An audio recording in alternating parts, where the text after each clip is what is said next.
Okay, I think we're going to get going here. So, hi everybody.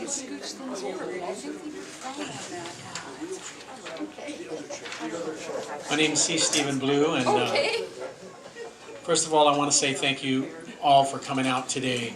You're the reason we're here, and your support of our event is what makes it so successful. And so I just want to thank you all for being here, and I hope you enjoy our event today. I would like to officially welcome you to Burnin Down the Barnes, a monthly poetry and literary event co-sponsored by the Eugene Poetry Foundation and Barnes Noble Bookstore. We hope you join us on the second Sunday of each month for an afternoon of poetry, performing, and literature with featured local authors, accompanied by coffee, tea, and snacks in the coffee bar over there. And we have a very exciting event for you today. We have two wonderful authors who've come out to share their work with you, Rachel Rich and Ulrick Casimir.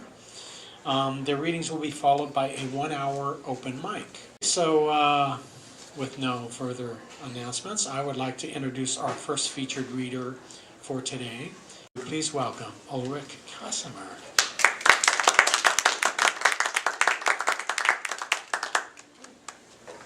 How's it going? That's good. You can hear me? Good. Okay. Thanks for coming. And I thought what I would read today is, there are a bunch of stories in this that are kind of very place specific. And this one is actually set here in Eugene. So it's called Phantom Power. It's from this collection, which is available, as I said, on the shelves, just a couple of shelves over in the local author section. Phantom Power. Manuel's no-show job kept him 8 to 5 down at Carson Cement, so it was Linda's responsibility to have the house cleaned and dinner fixed and the recliner angled right and the remotes in clear sight, and Manuel's drink, a screwdriver with a mandarin key lime mixture made from scratch, ready for the man the moment he got home from work. She had always kept a clean home, so that part was simple. Tidying, some picking up, a bit of careful dusting, making sure that the rag she used on the borders of the flat screen didn't leave another expensive, injurious scratch on the face of it. She had to close the curtains too, because it was part of what he wanted, how he liked things. Dinner was potatoes, mashed or roasted with onions, olive oil, rosemary. The beans Manny liked came out of a can. But the meat, steak or chops, depending on the sale at Ray's, had to be cooked over charcoal in that little grill by their back door. The recliner was simple, or simpler, ever since Linda started marking the angle he liked best with a felt-tip pen that barely showed, a mark only she could see. The remotes, too, were easy. It was the drink that took longest and had her panic now. They lived in an old Levittown ranch, the 50th block of Allen Avenue. It was 5 p.m., and through their living room window stretched the Tehachapi Mountains, and wind farms to the east, the shuttered women's prison to the west. On that clear spring afternoon, Linda pulled the curtains shut, thinking solely of her husband, what he liked and wanted. 5 minutes later, the house was ready, dinner cooking, recliner remotes ready to go. She went to make the drink, then realized she'd forgotten to stop by Ray's on her way back from meeting Tommy at Haversacks to pick up the oranges she should have picked up when she'd gone when she said she was going to, which was this morning. 1 orange left, a can of juice, a half-finished pint of lemonade. She would have to fudge the mix and pray he'd be too high to note the difference. By 10 past, she was squeezing the half orange with one hand and measuring out the vodka with the other. There were key limes at least. Linda quartered one, squeezed it into an ice-filled tumbler and added vodka, juice, mint. She finished at 5:12, 2 minutes late. Rather, he was 2 minutes late, and while this was abnormal, she was grateful for it.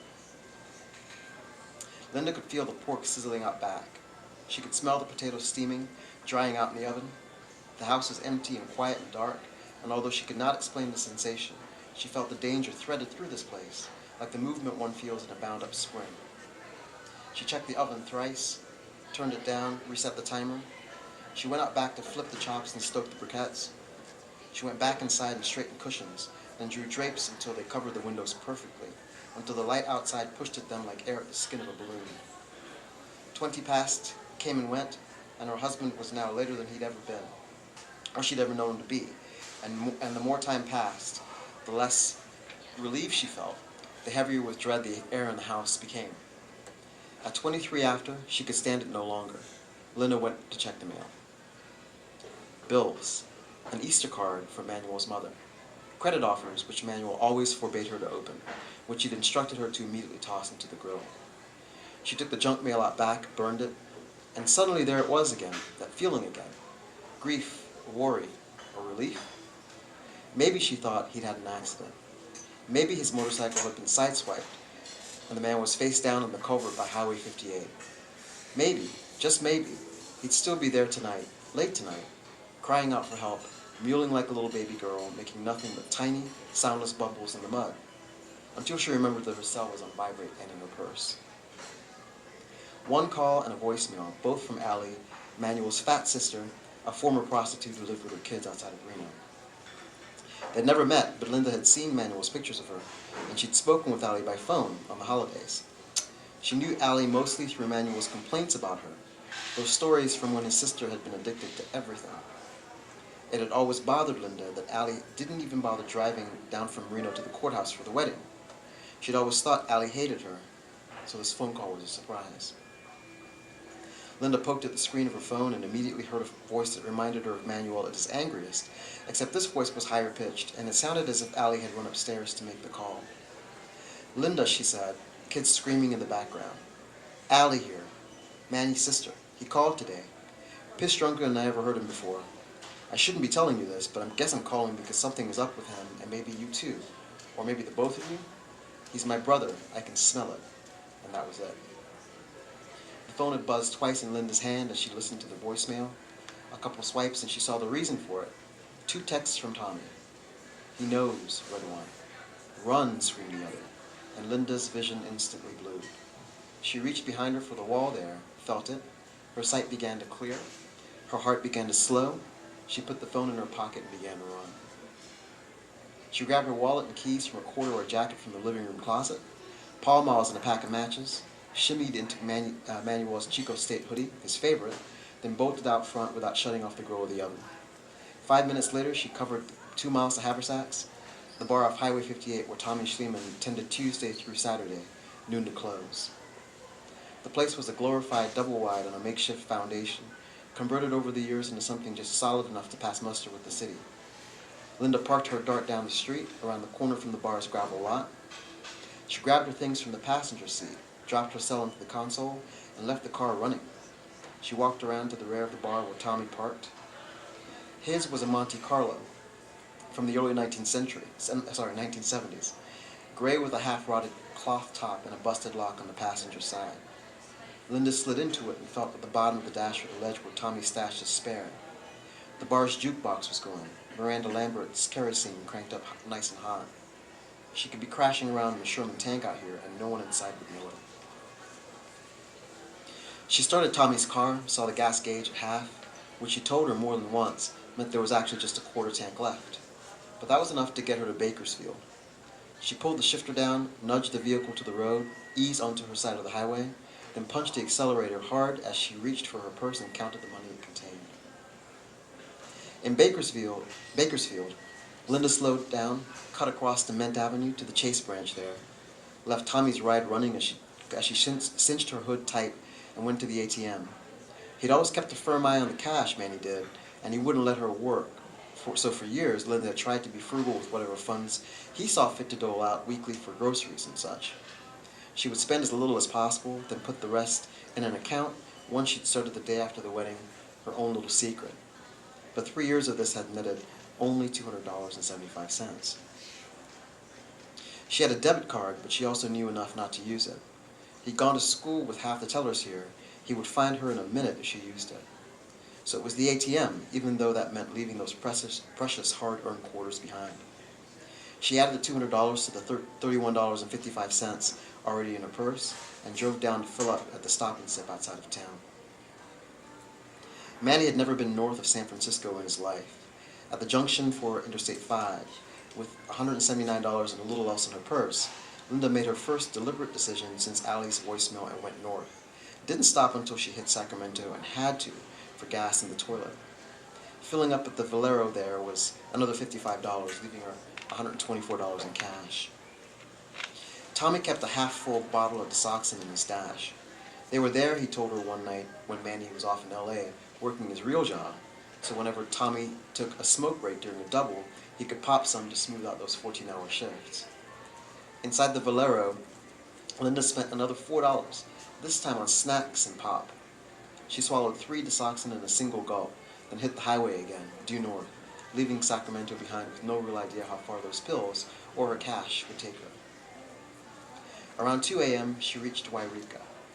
The only open place in that silent town where Linda could refuel was a truck stop, a T&A with a couple of small islands for regular cars out front. The true truckers' part was out back, 2 rows of diesel filling stations with 16 nozzles each, and a huge parking lot with oversized spaces where worn-out long haulers could stop and recharge. It was a hot and sticky night, unusual for late spring that far north. Because she knew what it did to the mileage of her own car, Linda had resisted the urge to use the Monte Carlo's AC, the one accessory that Tommy had always made sure kept working. She'd long since dumped Manny's hoodie, and although she didn't realize this, the skin-tight tank top she'd been wearing all day was now fused with sweat to her body. And then she saw herself in the eyes of the trucker at the back of the store, the one screwing her with his gaze up and down through the open door of the beer cooler. He was balding, yet had a long gray ponytail. He wore a black t-shirt advertising a Volvo dealership in Nevada, a brown woven leather belt, and a silver signet ring with a bright red cross on it. He had a paunch, too, that seemed his main source of propulsion. She could hear the store's PA, trucking by the dead, and she watched this man waddle to the music as he closed the door of the cooler and began strutting like a peacock, cutting the space between them degree by degree. And Linda let him. She weighed the $57.75 that she had just spent on gas, the $62.25 she still had left, the hunger that had been needling her since Sacramento. She thought of how hard and fast she'd been running, how she still didn't know when and where she would stop. She thought of the fact that her period begins soon, that she needed to buy something for it any time now, and she let that man come up to her, buy her beer, feed her, and lead her out back to his big rig, parked there like a beast asleep in a den with many other beasts. And when they were done, when he finished, she had another $100 in her pocket. She also had a destination, his suggestion, the truckers, based on a story his mother had told him long ago, about an aunt who had to get away in the 70s and disappear fast. She took half his case of beer with her back to Tommy's car. Linda chewed and then swallowed 8 more desoxin at once, chased them with a lukewarm bud, then started driving again. She stopped and did it all once more at a Flying J near Grants Pass, this time with a lean and brutal cuss who banged her head into the steering wheel and ripped off a chunk of her hair before paying her $25 less than he'd originally agreed. At 8 in the morning, Linda groaned through the outskirts of Eugene and into the parking lot of Motel 6, with rooms available at $35 a night. The clerk, a thin woman with pockmarked cheeks and teeth that looked brushed with battery acid, smiled the best she could and let Linda check in her room. 16 straight hours Linda slept, each hour feeling like the death of days.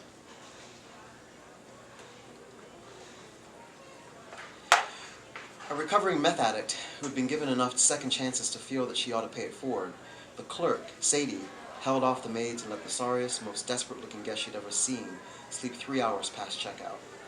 When Linda finally woke, cleaned up, and went to pay, Sadie covered half the balance herself and gave the woman one of the motel's business cards, with the name, address, and phone number of the Eugene mission scrawled on back. When Linda got to the mission and saw herself in the mirror behind the receptionist, she remembered the sorry way that clerk had looked at her. She looked a mess, but the mission staff passed zero judgments, asked no searching questions. They seemed to pride themselves on this approach, so Linda let them. They asked about drugs, kids, religion, whether Linda was a vegetarian or vegan, her preference for top or bottom bunk, and any issues sleeping in the dark. They asked if she needed a locker or had a bag that needed stowing, if she was pregnant, or if there were any gynecological services she might require. They showed her the chapel, the cafeteria, the beds, the barber, the laundry. 3 free days, they said, then $2 a day, and she could earn more than that with daily chores. Chapel was required, and the woman said this was set in stone. Linda thanked them all, took another shower. She changed into the pajamas the mission provided, and then slept again for another 12 hours. Her dreams that night weren't dreams, but recollections of what she'd recently done. She tossed the plates in the Monte Carlo and left the car idling out back of the motel. She then used some of the remaining money for a cab. En route to the mission, she got the cabbie to stop at the bus station, next to a trash bin where she deposited her license and social security and Safeway cards, anything that might be used to identify her. Deborah was who she was now, Deborah Clark, the name of the manager listed on the front of the hotel's business card. She'd made those truckers use rubbers. Even the cuss had obliged as if he'd been burned that way before. Who she was, who she had been, was something that she'd scrubbed off in the showers at the hotel and at the mission, a rank skin that shed with hard scrubbing, trailing after itself as it spiraled into the drain. Yet the next morning when she woke to the chime for breakfast served, Deborah threw off her sheets and blankets and began clawing at the air above her, in fierce battle with some moist and enveloping phantom power, a choking thing that she could not see, drowning her in an ooze so thick that it took a while to realize that at some point during the night she had let herself go and wet the bed. There was a man whom Deborah had heard the staff called Sunrise, and at first she thought it was a joke. Twice a week, each Wednesday and Saturday morning at 11, Sunrise would truck in beets, potatoes, squash, and whatever else was in season from the garden that the culinary students at the community college tended to year-round. He was a roly-poly guy, about 2 inches shorter and a full foot wider than Deborah. When Sunrise spoke, which wasn't often, he did it so softly that even those who knew him well had to lean in to listen. And when he walked, he shambled so hesitantly, so lazily, that Deborah suspected he was constantly stoned. It took her a couple of weeks to overhear his name, another couple more to casually and secretively ensure that she'd heard it right, and another 3 to finagle a way for them to meet privately, without anyone at the mission catching on. At first, the mission's emphasis on segregating its male and female guests had made her smile, but what had felt quaint now began to seem creepy and strange, something else in life that was being forced upon her. Across the hall, down from the mission's pantries and coolers, was the chapel. Services took place there every night, the biggest on Saturday nights and Sunday mornings. But the space was almost always empty from 10 to 11:30 a.m. on Saturdays. So Deborah, thinking of Sunrise and the chapel's location near the pantry, picked that time slot for her personal conversations with God or whomever. The chapel was warmly lit, wood paneling running a foot down from the ceiling, mirroring the grain of the lectern and pews. At first, since she was only there to establish the cover of routine, Deborah would bring a notebook and pass the time by drawing faces and sketching the room. Cover for him and her. Cover for the day when she would reach out to this man who made her smile even when he wasn't around, whom she could hear grunting, groaning as he unloaded box after box, food that he gave his time to deliver for the benefit of the hopeless and the addicted, the homeless and the poor.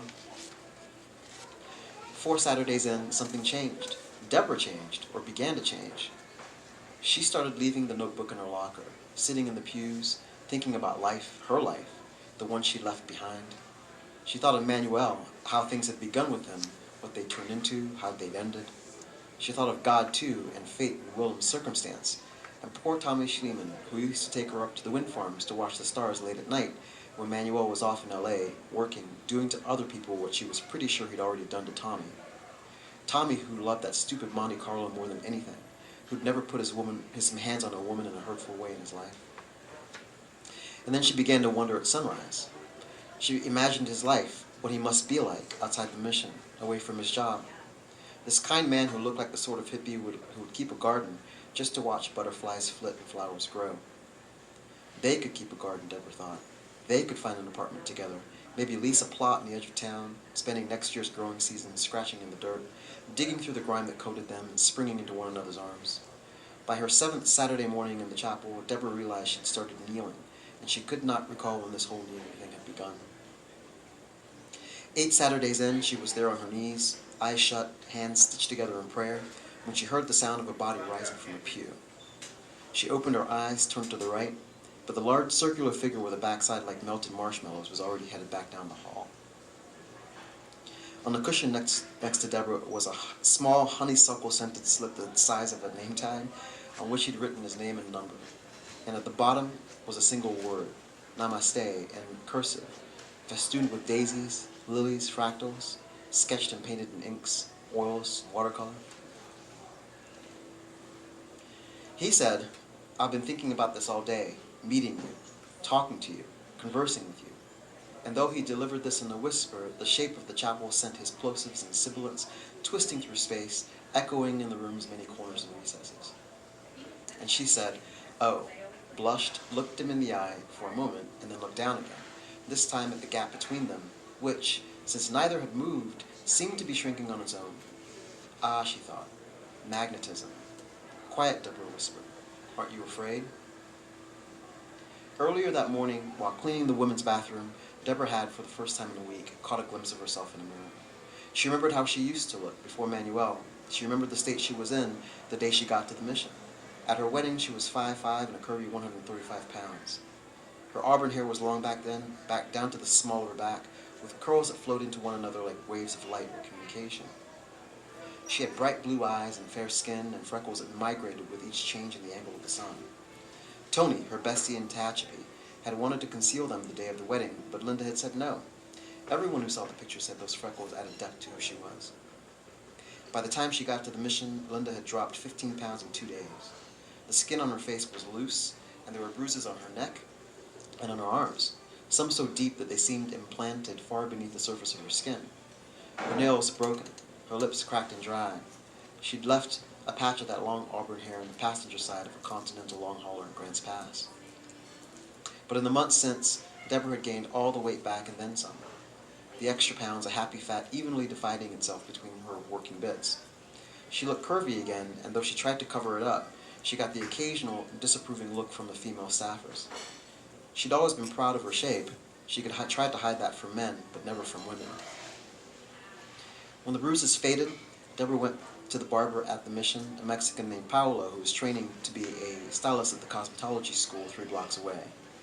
He gave her a cute bob, shortest cut of her adult life, and she quickly got into the habit of tucking it behind her ears, so that the back of her head was always where she carried it most. Deborah's lips healed quickly.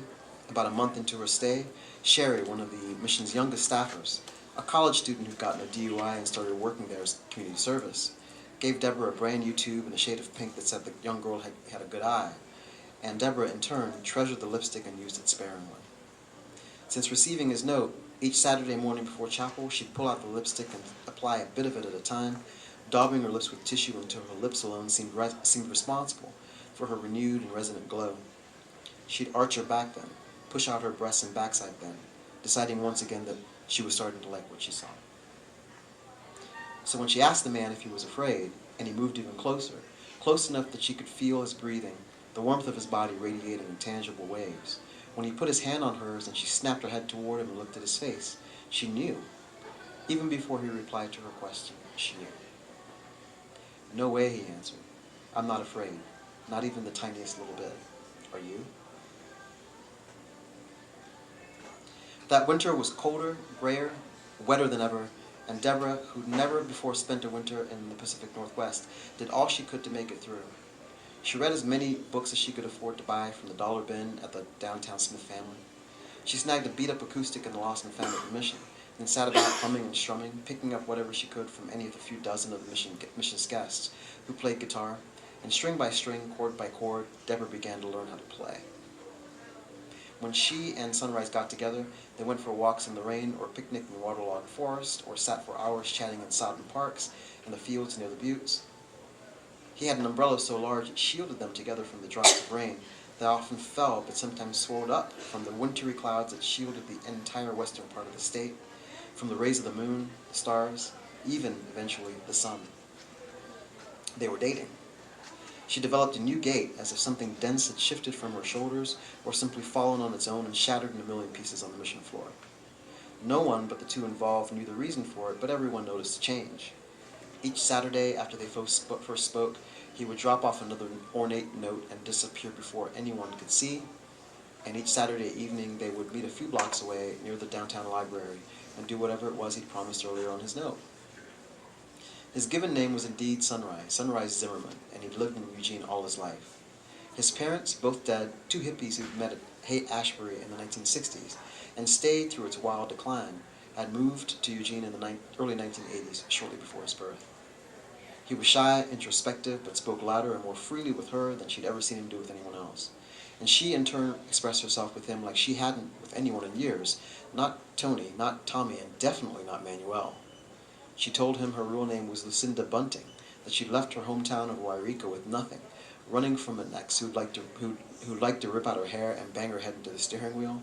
And then she told him the truth about Manny, about his real job, the contracts he carried out at night sometimes for the cartels in L.A. She said she could never go back, and Sunrise comforted and caressed her as she spoke, accepting everything she told him without judgment. He was a computer geek, and what he didn't know how to do, his cadre of fellow geeks, some local and some not, could readily accomplish. It was Sunrise, with the help of his friends, Alex and Matt, Apophis L7 and 3Z Greasy respectively, who turned Linda Starling into Deborah Clark, at least in the eyes of the government. By midwinter, she had a birth certificate, a license, a passport, and a social security card, all brand new and bona fide, with her new name on them. Shortly afterward, in February, Deborah left the mission and moved in with Sunrise. He lived off a feeder that led from the southbound side of the interstate to the community college about a half-mile down. His house was a cozy, fully carpeted 3-bedroom with cream-colored siding. Sunrise was a patient, migraines.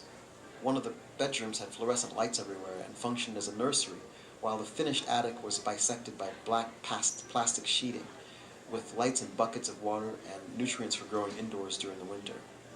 There was a big, well-tended backyard too, with high fences along which he'd set up discrete plots for growing when the outdoor season came. It took a while, but Deborah began to think of it as medicine, even to welcome the haze that often hung upon him. She began to associate the scent of weed with coming home. It took them 3 weeks to clear the adjustment period that most couples spend several months or even a year getting through.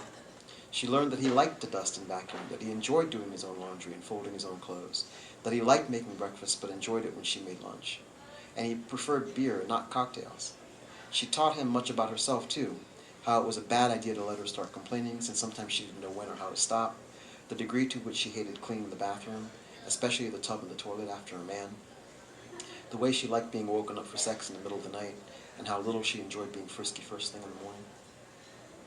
The first time they'd slept together was 2 weeks after his first note, but he'd never let her go down on him or get a good look at his private parts until after she moved in. And when he did, she understood why.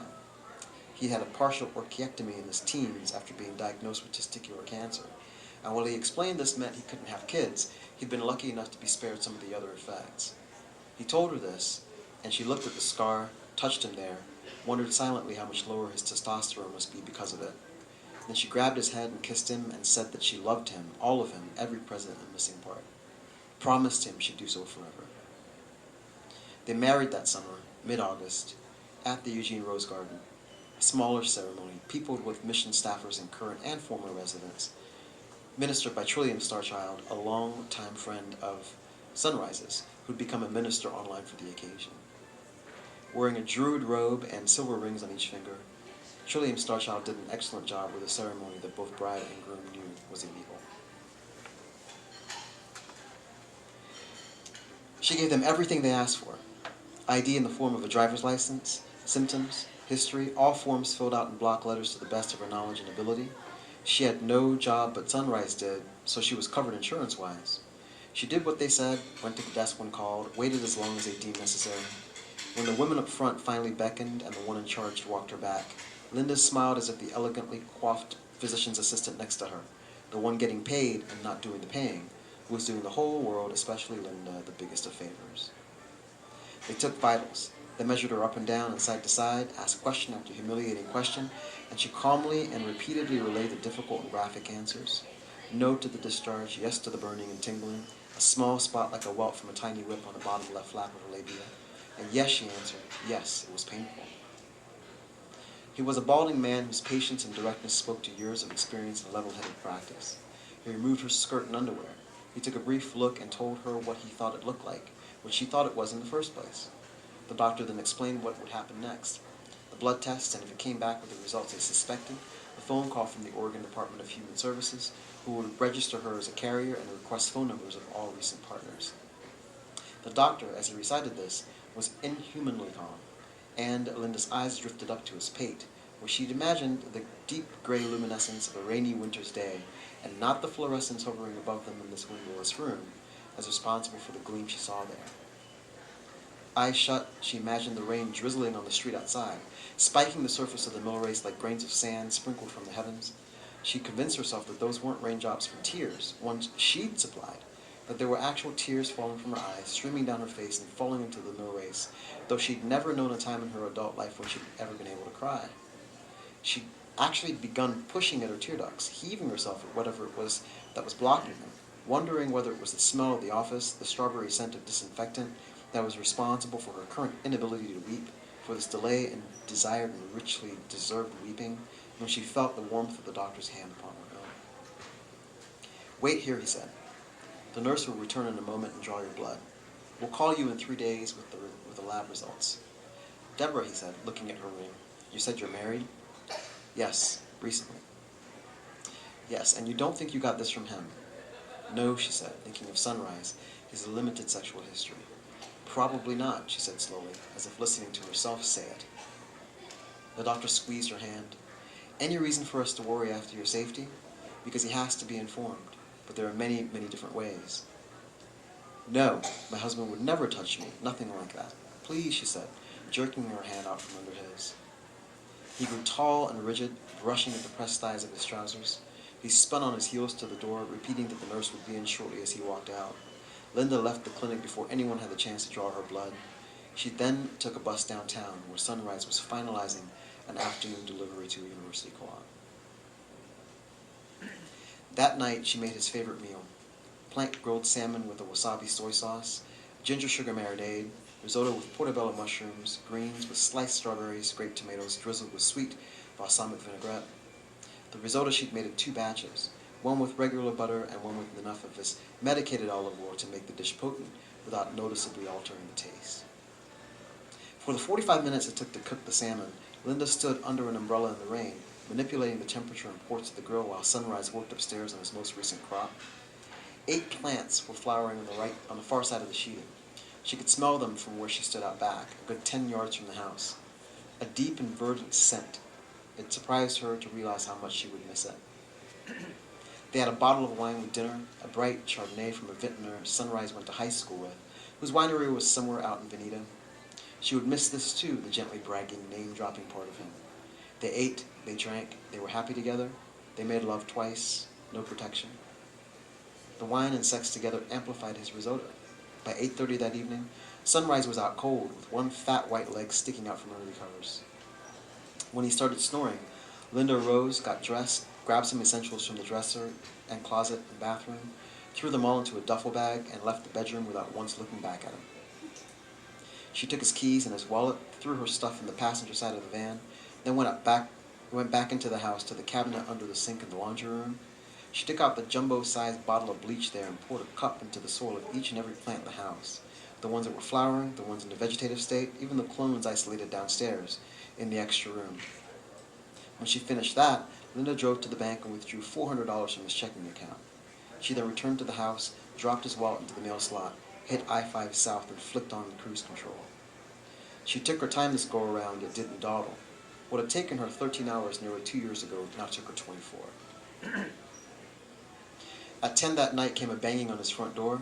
Emmanuel leapt out of his recliner, scrambled down the hall, grabbed the .30-06 from the closet, and shimmied with his back to the wall into his living room. He passed out early. His heart was still racing from a horrifying dream.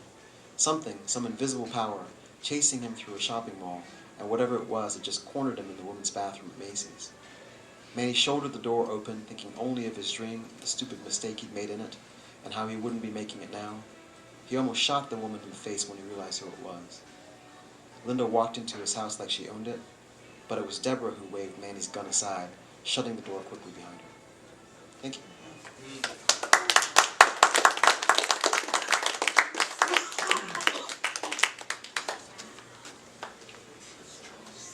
Okay, thank you, Ulrick. Let's give Ulrick another hand.